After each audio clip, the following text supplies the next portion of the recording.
하둘셋. 안녕하십니까. 3마1월입니다. 송덕수 교수님저 제10판 신민법 강의 3회독 165페이지 먼저 4번에 차고 보도록 하겠습니다. 3마1월TV 7차 구독 추천을 부탁드리고 유튜브 구독을 권합니다. 먼저 4번에 차고 1번의 의의. 민법은 제109조에서 착오로 인한 의사표시에 관하여 규정하고 있다.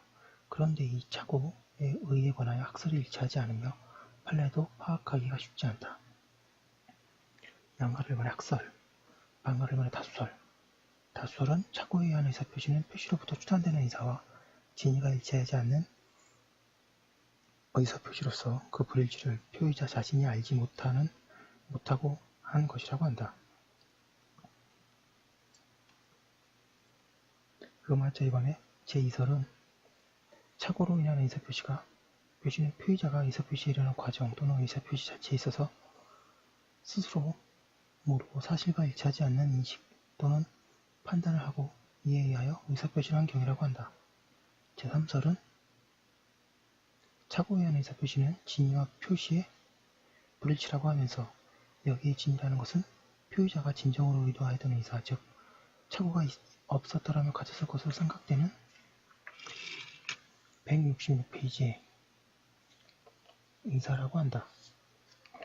먼저 4번의 제4설은 민법상의 착오는 내심적 효과에서 표시행위의 불일치라고 하면서 거래에 있어서 중요한 동기의 착오에 관하여 제109조를 규정하고자 한다. 이 견해는 스스로 의사에서는 다수설과 같고 결과에서는 제2설과 같다고 한다. 판례 보겠습니다.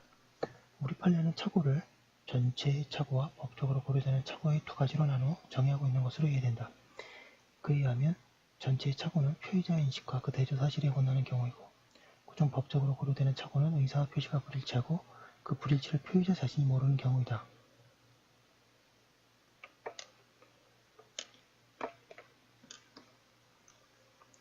밑줄 치겠습니다.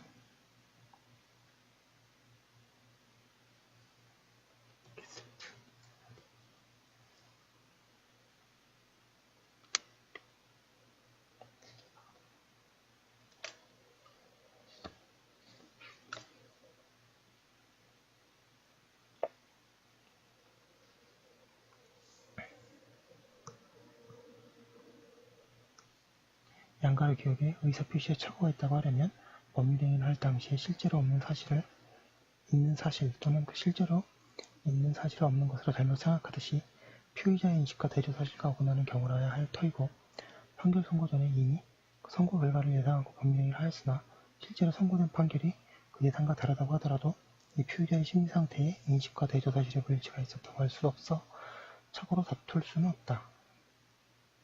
양가로 기억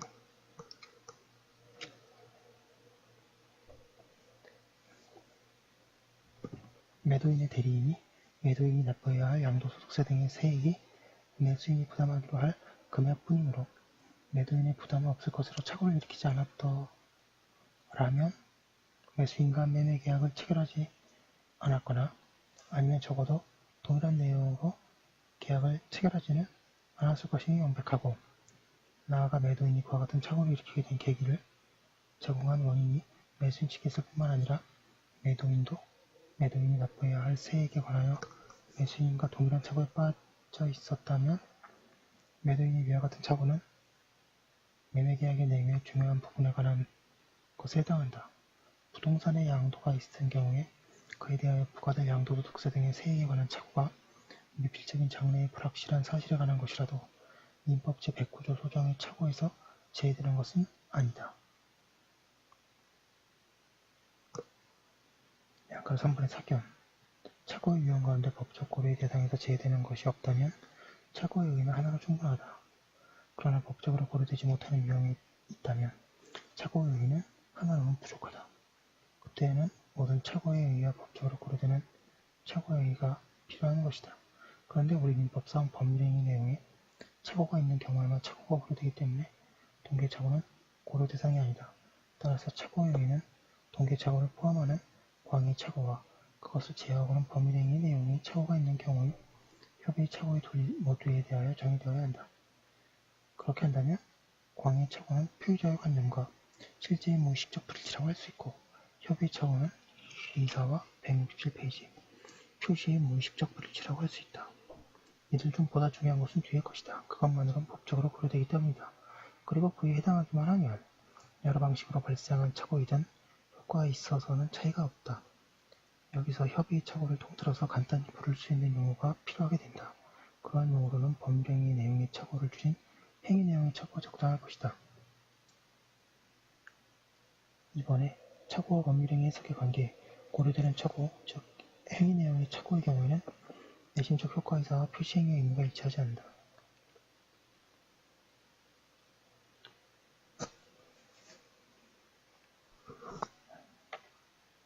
따라서 고려되는 착오가 존재하는지 여부를 판단하기 위해서는 먼저 법률행위 해석에 의해서 표시행위의 의미가 탐구되어야 한다.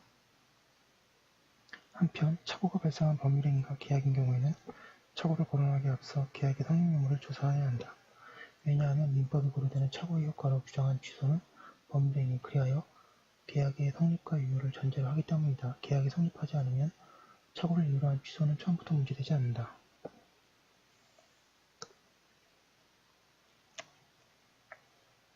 그런데 계약이 성립하려면 당사자들의 의사표시인 청약과 승낙의 일치, 즉 합의가 있어야 한다.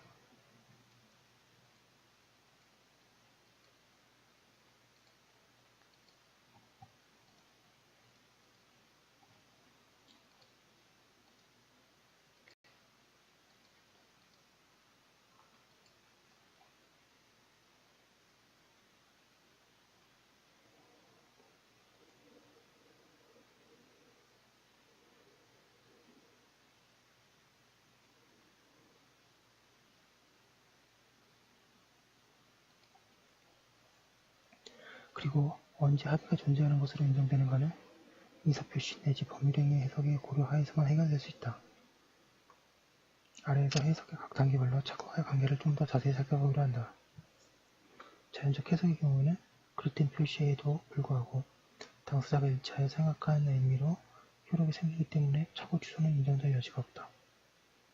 그리하여 계약의 경우에는 사실상 일치하여 이해한 의미로 합의가 인정되며 그런 내용으로 성립한 계약은 어느 당사자에 의해서도 취소될 수 없다.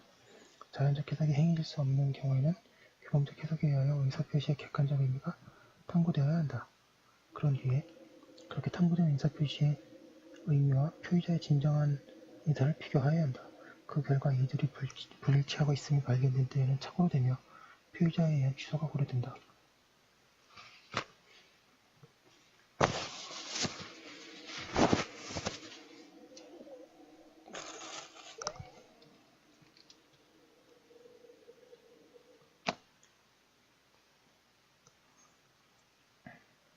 그러나 표의자의 의사와 표시행위의 의미가 불일치하더라도 착오 취소가 처음부터 배제될 때가 있다. 계약에 있어서 불합의가 존재하는 경우가 그렇다. 예컨대 A가 특정한 그림을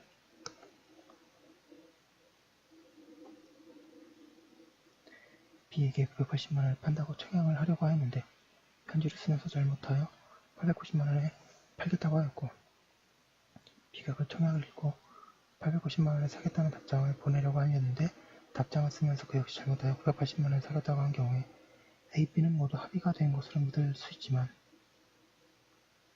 이들의 의사표시가 일치하지 않아서 계약이 성립하지 않는다. 그 결과 A, B의 의사표시는 불일치가 있지만 계약이 아예 성립하지 않았기 때문에 착오 취소는 거론될 필요도 없다. 규범적 해석의 결과 규율의 틈이 드러나는 경우에는 보충적 해석이 행하여진다. 이러한 168페이지 보충적 해석에 의하여 법률행위가 가지는 의미가 표의자의 실제 의사와 다른 경우는 행위 내용이 착오이긴 하나 중요 부분이 착오로 되기가 어려워 취소는 인정되지 않는다. 3번에 착오가 고려되기 위한 요건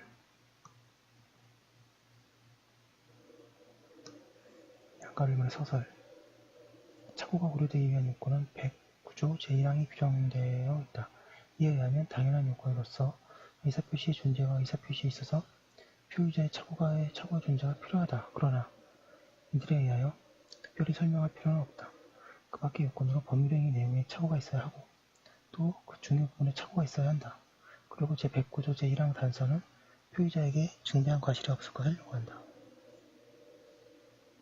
양가 1번에 법률행위 내용의 착오. 방가 1번에 착오의 유형화의 필요성과 그 방법. 민법은 착오의 개별화 유형을 전혀 규정하고 있지 않다.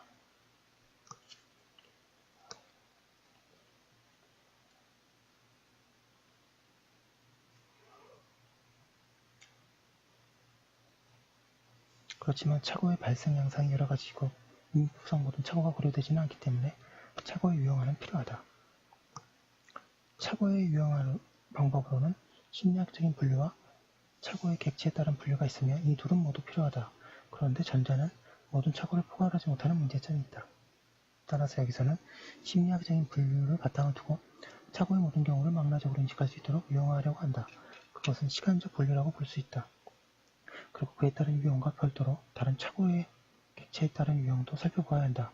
다만 이 유형에 관하여 종목을 피하기 위해 뒤에 따로 기술하기로 한다.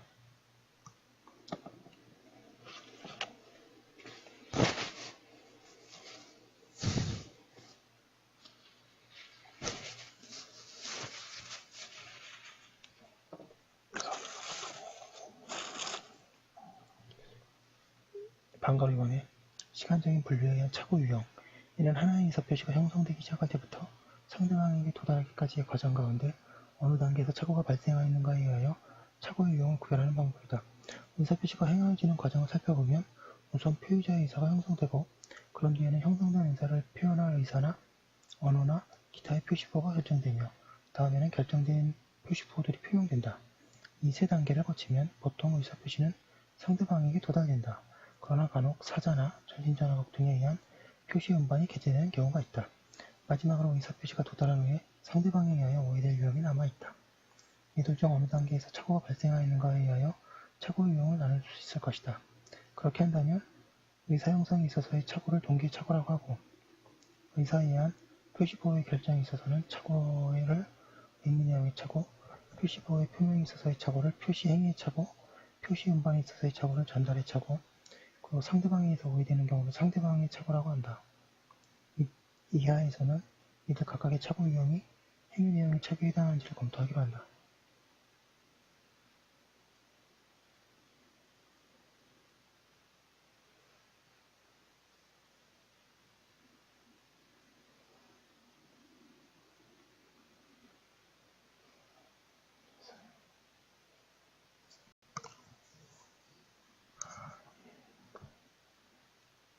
방가 3번의 동기의 착오.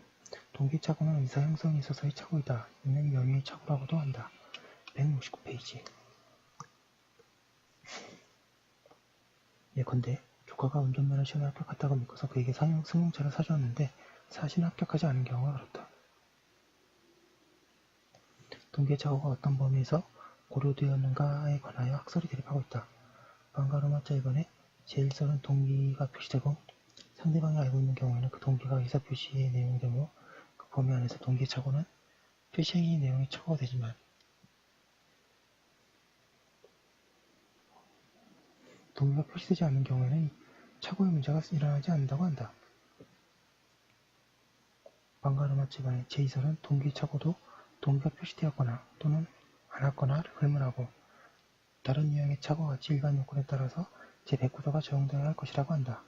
제3절은 동기의 착오는 우리 민법상 통상의 착오와 동일하게 취급할 수 없으나 다만 동기의 착오 중 거래에 있어서 중요한 사람 또는 물건의 성질에 관한 착오 및 이에 준하는 착오에 의해서 제109조를 유추 적용한 것이라고 한다.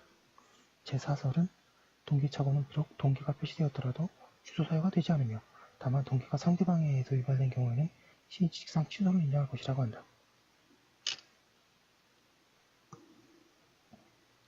판례는 학설 중 1과 마찬가지로 동기를 당행의사 표시의 내용으로 삼을 것을 상대방에게 표시할 것을 요구한다.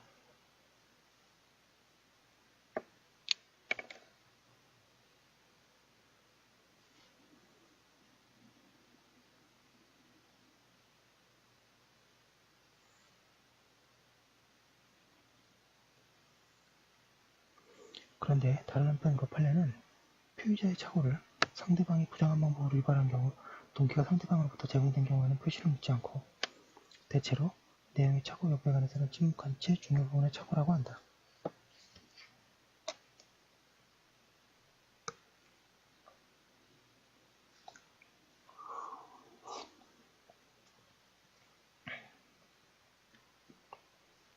판례 보겠습니다.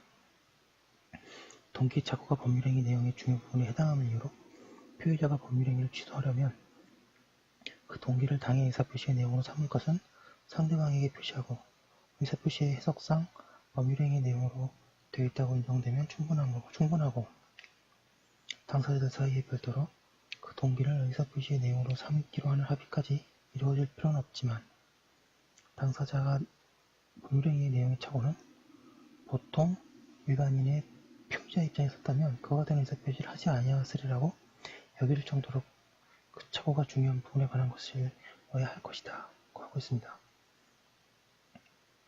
검토 및 사견, 학설 판례를 검토해본다. 동기 착오에 관한 이론을 정립할 때 무엇보다도 엄두에 둬야 할 것은 민법이 동기 착오를 기타의 착오로부터 구별하여 고려하지 않는 것은 민법의 근본 결단이라는 점이다. 그리고 보면 동기 착오를 다른 착오에 구별하지 않고 동일하게 취급하는 이 사람 민법에 반하는 이론이다. 그리고 그에 의하면 거래의 안전도 크게 해야 된다. 일설은 우선 동기가 표시되어 상대방이 알고 있으면 그 동기가 의사표시의 내용이 된다고 주장하는 데 문제가 있다. 동기 표시는 단순한 통지이며 단순한 통지가 법률 효과를 일으키는 내용을 가질 수는 없기 때문이다. 3선은 일정한 동기 착오의 제109조 170페이지를 유추 적용하여 민법에 반한다는 비판을 피하려고 하나 결과에서는 취소를 인정하므로 민법에 반하기는 이설과 마찬가지다. 그리고 그 견해는 중요한 성질의 착오 등에 관해서만 유추 적용을 인정하는데 그 이유나 근거는 충분하지 않다. 4설은 사견과 유사하다. 일정한 경우에 신식상 취소를 인정한다는 점에서 부당하다. 한편 판례 태도 가운데 일과 같은 경우에는 그에 대한 비판이 그대로 타당하다. 그리고 판례의 예외적인 태도는 우선은 주류의 판례 태도에 어긋나는 점에서 비판의 여지가 있고 또 그 경우는 사기에 관한 의사표시 또는 신의 측의 문제로 처리되어야 한다는 점에도 옳지 않다. 사견을 정리해본다. 민법 규정을 비춰보거나 실질적으로 보거나 우리 민법상 동기의 착오는 비록 동기가 표시되어 상대방이 알고 있다고 할지라도 109조 위에서는 고려되지 않는다고 하여야 한다. 동기의 진실함에 대한 위험은 스스로 부담하여야 하며 그 위험을 상대방에게 지우려면 동기를 상대방의 합의에 의하여 조건으로 만들어 법률행위의 내용으로 높여야 한다. 다만 동기의 착오가 상대방에 의하여 신의측에 반하여 악용된 경우에는 상대방의 이행을 요구하는 것은 권리남용이 된다고 한다. 그리하여 착오자는 이행을 거절할 수 있고 착오자가 이미 이행한 때에는 급부의 반환을 청구할 수 있다. 그리고 중요에 있어서 동기의 표시를 묻지 않고 제100개조의 요건하에 취소할 수 있다고 해야 한다. 한편 당사자 쌍방이 일치하여 동기의 착오에 빠져서 행위한 경우에는 공동의 착오의 문제로서 따로 살펴보아야 한다. 방갈 4번의 의미의 착오. 의미의 착오는 의사를 표시하기 위한 부호의 결정에 있어서 착오이다. 여기서는 표의자는 표시부호의 법적 의미에 관하여 착오에 빠진다. 즉 표시부호는 표의자가 생각한 것과 다른 의미를 가진다. 의미의 착오는 표의자가 사용하려고 한 표시부호를 사용하지만 그 부호의 내용, 즉 의미에 관하여 착오에 빠지는 점에서 표의자가 사용하려고 하지 않는 표시부호를 무의식적으로 사용하는 경우에 표시행위에 착오가 부여된다. 의미의 착오는 일반적으로 내용의 착오라고 한다. 의미의 착오가 행위 내용의 착오에 속함은 물론이다. 의미의 착오는 선택된 표현의 의미, 법률행위 상대방 또는 객체의 동일성, 법률행위 등 여러가지 사항에 관계할 수 있다. 그리하여 예컨대 파운드가 프랑을 의미한다고 의심하고 100파운드를 쓰고 100프랑이라고 의미한다고 믿은 경우 자기가 알고 있는 사람과 동명이인을 자기가 알고 있는 사람이라고 믿고 그에게 전화로 사무처를 임하는 경우에 X라는 이름의 개를 Y라고 생각하고 Y를 매도한다고 표시한 경우 사용대체를 유상계약이라고 사용하면 사용대체한다고 표시하는 경우에 의미의 착오가 존재한다. 방갈 5번의 표시행위의 착오. 이는 표의자가 올바른 표시부호를 표명하려고 하였으나 표명함에 있어서 그에게 착오가 있는 경우이다.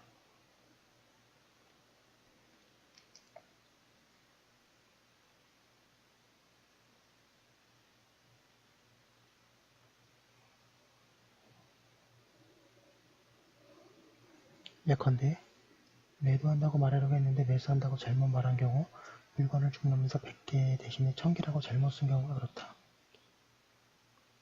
표시행위 착오는 표시착오라고 하고, 이러한 표시행위 착오도 표시 내용의 착오이다. 6번의 전달의 착오, 표시기간의 착오. 이는 격지자 사이의 의사표시에 있어서 중개자가 171페이지 표의자의 의사와 다른 표시행위를 상대방에게 전달한 경우이다. 예컨대 어떤 자가 비서에게 하나의 침대에 있는 객실 2개를 예약하도록 하였는데 비서가 2개의 침대가 있는 객실 하나를 예약한 경우이다. 그렇다. 전달의 착오는 표시기간의 착오라고 한다. 전달의 착오는 표시행위의 착오의 한 가지 경우이다. 그리고 여기 중개자에는 사자뿐만 아니라 우체국, 전신전화국과 같은 공공시설도 포함시켜야 한다. 주의할 것은 표의자가 의사표시를 서면으로 작성하였고 사자에게는 단지 서면의 배달만이 위임된 경우에는 사자는 표시 자체의 사자가 아니라는 점이다. 따라서 그 경우에는 배달이 잘못되었을지라도 의사표시의 부도달이 문제될 뿐이고 전달의 착오는 문제되지 않는다. 양가로 7번 상대방 수령자의 착오. 이는 올바르게 표용되고 전달된 의사표시를 상대방 수령자이 잘못 이해한 경우이다. 이 상대방의 착오는 제109조의 규정 대상이 아니다. 동조가 전제로 하는 착오는 자신의 의사표시에 관한 것만이기 때문이다. 올바르게 도달된 의사표시를 올바르게 이해하지 못하는 위험은 전적으로 상대방이 부담하여야 한다. 따라서 단지 상대방이 올바르게 이해하지 못한 경우에는 의사표시는 표의자가 의혹한 바와 같이 정확하게는 해석하는 데에 의하여 확정된 의미를 유효하고 그 결과 표의자는 취소를 할 필요가 없다. 그리고 의사표시 상대방도 자신의 오해를 이유로 표의자의 의사표시를 취소할 수 없다. 다만 가령 상대방이 표의자의 표시를 오해하고서 그것을 단순 동의하고 표시하고 자신의 의사표시를 한 경우에는 자신의 의사표시를 착오를 이유로 취소할 수 있다. 그러나 이는 상대방으로서가 아니고 표의자로서의 취소이다. 양가로 3번의 중요 부분의 착오. 방금 1번의 중요 부분의 착오이기. 착오가 고려되기 위해서는 착오 내용의 존재가 존재하는 것만으로는 부족하고 그 밖의 착오가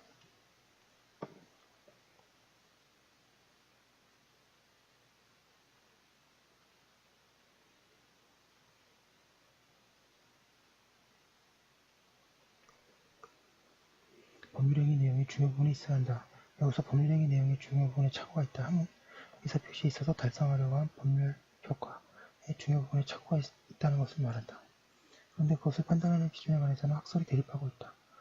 다수설은 표의자가 그러한 착오가 없었더라도 그 의사표시를 하지 않았으리라고 생각될 정도로 중요한 것이어야 하고 보통 일반인도 표의자의 입장에 섰더라면 그러한 의사표시를 하지 않았을 것이라고 생각될 정도의 중요한 것이라고 한다고 한다.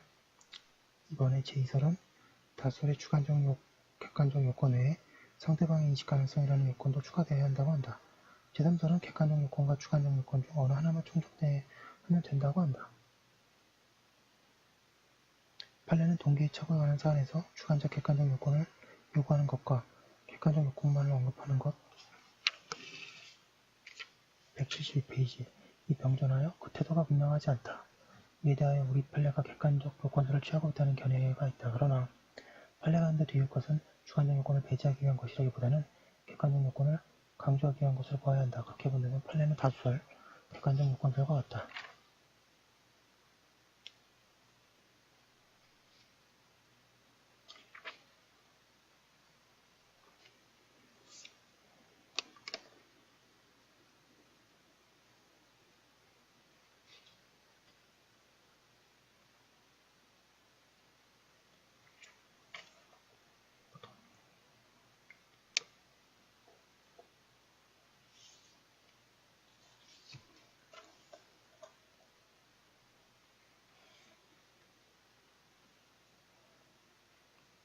검토 및 사견 2설은 109조의 문헌상 인정될 수 없다. 3설은 보호 필요성의 결정에 있어서 너무 완화된 기준을 사용하는 점에서 역시 취할 수 없다. 그에 비하여 1설은 타당하다. 한편 판례는 그것이 1설과 같다면 옳다. 그러나 만약 판례 중 일부의 태도가 객관적 요건설의 입장이라면 부당하다. 예, 목이 마르네요. 예.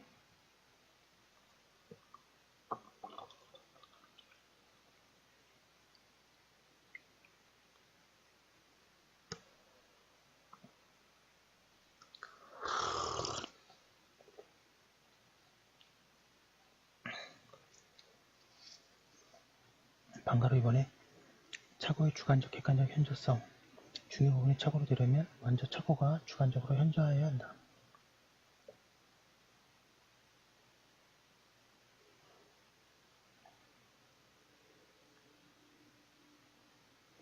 즉, 착오자가 착오가 없었다면 표시를 하지 않았을 것이거나 또는 그러한 것으로 하지 않았어야 할 것이다. 그런데 착오가 없었다 할지라도 표의자가 표시를 하였으리라고 인정되는 경우에는 착오는 중요 부분의 착오가 아니어서 고려되지 않는다. 가령 포도주 감식자가 아닌 어떤 자가 카탈로그를 보고 포도주를 주문하면서 번호를 혼동하여 다르게 주문한 경우에 표시된 번호의 포도주와 의혹된 번호의 포도주가 품질과 가격면에서 거의 동일한 때에 그렇다. 금지당권 설정자 또는 보증인이 계약서상의 채무자에 관하여 착오하였지만 그 채무자가 실질적 채무자와 다른다는 것을 알았을 경우에도 계약을 체결했을 경우도 마찬가지다.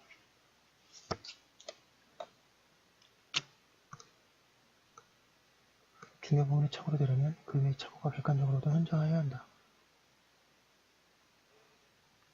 그리하여 보통인도 착오자 입장이었다면 그런 의사표시를 하지 않았을 것이라고 인정되어야 한다. 이때에는 착오자의 모든 개별적인 사정을 고려하여 현저성을 판단하되 착오자의 고집, 궤벽, 주관적인 기본, 어리석은 관념과 같은 자의로부터 떠나서 합리적인 제3의 입장에서 그려야 한다. 객관적 현저성이 없는 예로는 미신적 동기에 의한 경우, 유태인 배척자가 주소를 혼동하여 유태인 주소상에 샴페인을 주문한 경우, 착오가 착오자를 경제적으로 더 불이익하게 하는 경우를 들 수 있다.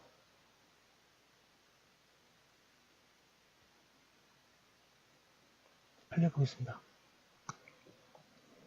착오가 법률행위 내용의 중요 부분에 있다고 하기 위하여 표의자에 의하여 추구된 목적을 고려하여 합리적으로 판단하여 볼 때 표시와 의사의 불일치가 객관적으로 현저해야 하고 만약 그 착오로 인하여 표의자가 무슨 경제적인 불이익을 입는 것은 아니고 한다면 이를 법률행위 내용의 중요 부분의 착오라고 할 수 없다. 착오가 법률행위 내용의 중요 부분에 존재하는지 여부는 각각 행위에 관하여 주관적 173페이지 객관적 표준을 조차 구체적 사정에 따라 가려야 하며 추상적 일률적으로 가릴 수는 없다. 양가로 4번 표의자에게 준 과실이 없을 것. 그 양가로 번호가요. 지금 착오가 고려되기 위한 요건으로 1번 서설, 양가로 2번 법률행위 내용에 관한 착오여야 되고 양가로 3번 중요 부분에 착오해야 되고 양가로 4번 표의자에게 준 과실이 없을 것입니다.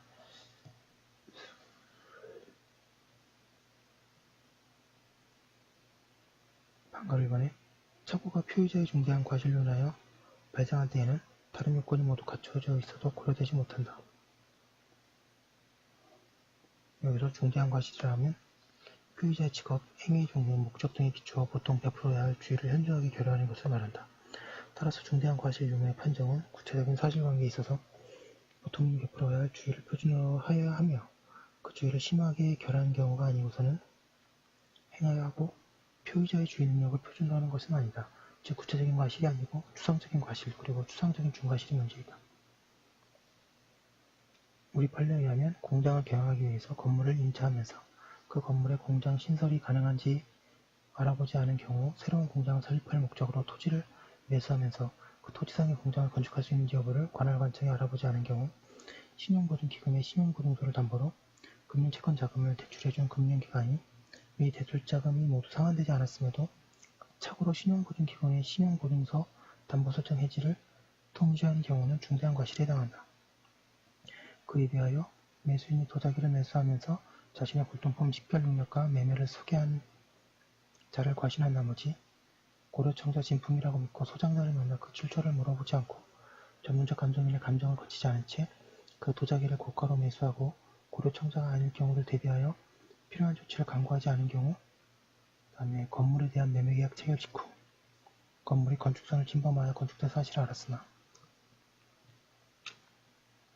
매도인이 법률 전문가의 자문에 의하여 준공검사가 난 건물이므로 행정소송을 통해 구청장의 철거 지시를 취소할 수 있다고 하여 매수인이 그 말을 믿고 매매계약을 해지하지 않고 대금 지급 의무를 이행한 경우 부동산 중개업자가 다른 점포를 매매 목적물로 잘못 소개하여 매수인이 매매 목적물에 관하여 착오를 일으킨 경우 A가 설계 용역 계약 체결을 전후하여 건축사 자격이 없다는 것을 묵비한 채 자신이 미국에서 공부한 건축학 교수이고 땡땡 건축연구소라는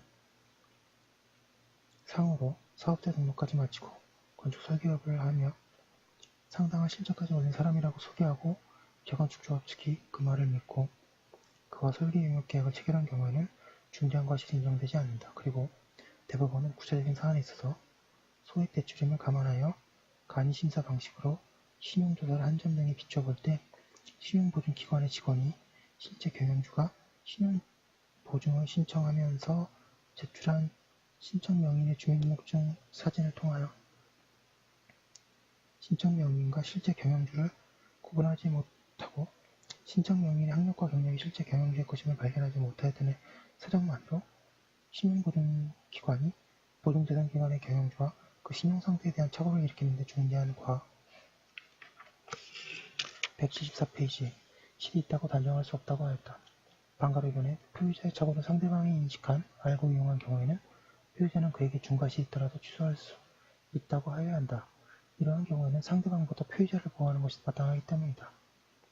과실의 종류. 과실은 부주의의 정도에 따라 경과실과 중과실로 나누어진다.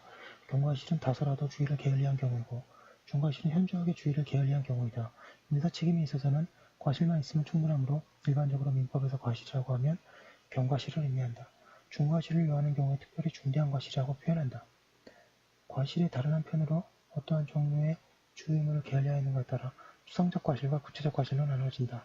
추상적 과실은 그 사람이 속하는 사회적 지위, 종사하는 직업 등에서 보통 일반적으로 요구되는 정도의 주의, 즉 구체적 사람에 의한 개인의 능력 차이가 인정되지 않고 일반적으로 평균인에게 요구되는 주의를 게을리한 것이다. 이 경우의 주의를 처량한 권리자의 주의 또는 성관주의라고 한다. 그에 비하여 구체적 과실은 행위자 자신의 주의 능력을 기준으로 하여 그 주의를 게을리한 것이다.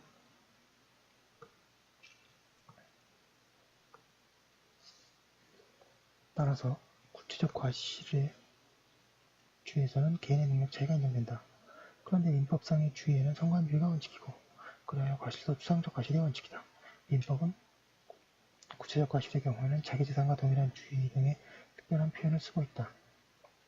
추상적 과실은 추상적 경과실과 추상적 중과실로 나누어진다. 이 가운데 추상적 경과실이 민법상의 원칙임은 물론이다. 따라서 성관주의를 다소라도 게을리하면 책임이 발생하게 된다. 이론상으로는 구체적 과실도 구체적 경과실, 구체적 중과실로 나눌 수 있으나 구체적 중과실을 규정하는 명문 규정은 없다. 따라서 구체적 과실은 언제나 경과실 중 구체적 경과실을 의미한다.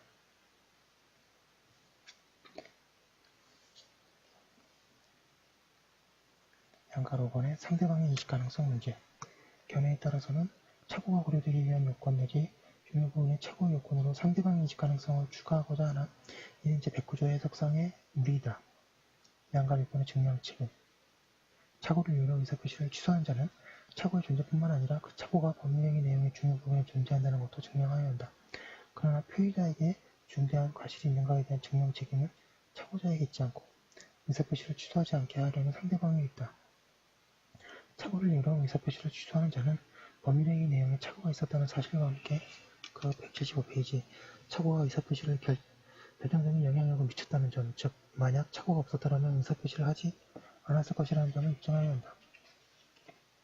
여기까지 한 거 일단 올려두고 다음 거 이어서 하겠습니다.